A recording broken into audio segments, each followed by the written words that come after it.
dans cette exposition Alger, archipel des libertés, nous allons aujourd'hui découvrir un dessin de Massinissa Selmani qui s'intitule « Tous les arbres sont des ennemis potentiels ».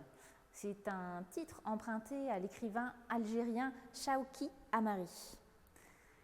Alors on ne va pas aller voir dans un coin de mur un dessin qui serait accroché dans cette salle, puisqu'en fait le dessin, c'est toute cette salle. Habituellement, Massinissa Selmani fait des dessins à la frontière de l'absurde, très ambigus, très énigmatiques, mais qui sont très souvent peuplés de personnages. Ici, les personnages, ce sont donc les visiteurs qui arpentent cette salle. Nous marchons donc dans un dessin. Massinissa Selmani est d'ailleurs venu sur place pour finaliser, si on peut dire, son dessin, puisque les dessins que vous voyez notamment au mur ont été faits sur place par l'artiste avant l'ouverture de cette exposition. Alors Massinissa Selmani, vous le connaissez peut-être, c'est un artiste de la région.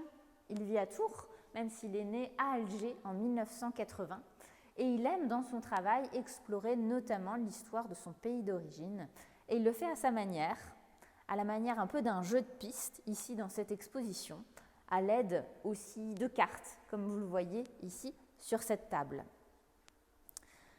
Alors ce jeu de piste qui nous est proposé ici, il va nous emmener dans 3 pays, dans 3 villes différentes. Venez. Nous allons tout d'abord aller à Paris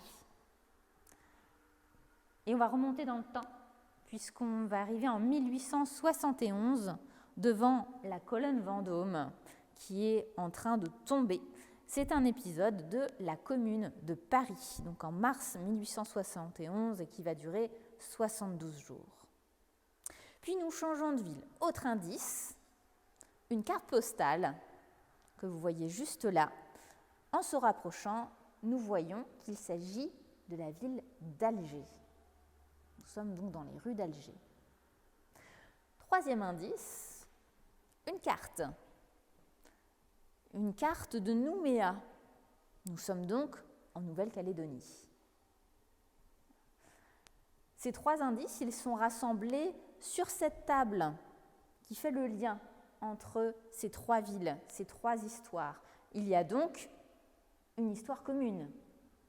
Cette histoire, c'est celle de Louise Michel. Peut-être que vous la connaissez. Louise Michel, cette militante féministe et révolutionnaire qui s'est engagée dans la Commune de Paris, qui s'est battue aux côtés donc des communards et qui a ensuite été arrêtée et déportée à Nouméa pendant 7 ans.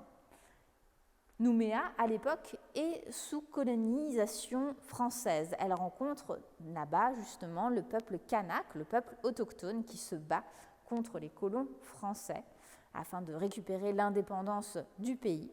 Et Louise Michel va notamment se battre à leur côté. Elle va aussi rencontrer des Algériens à Nouméa, puisqu'ils s'étaient eux-mêmes révoltés en Kabylie contre le colonisateur français également, et aussi déportés à Nouméa.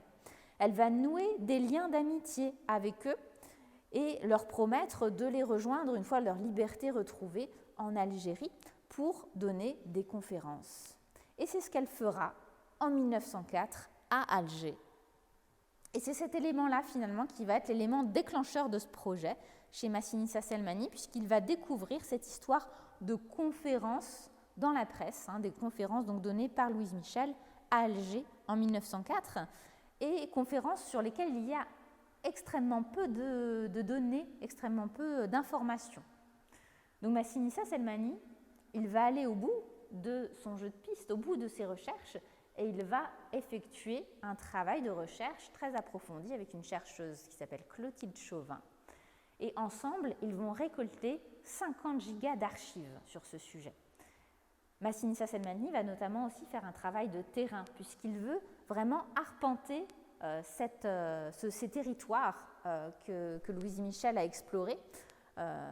En partant en Algérie, il va notamment aller à la Bibliothèque nationale d'Alger, où il va aller avec sa lampe torche dans les archives au sous-sol chercher des éléments.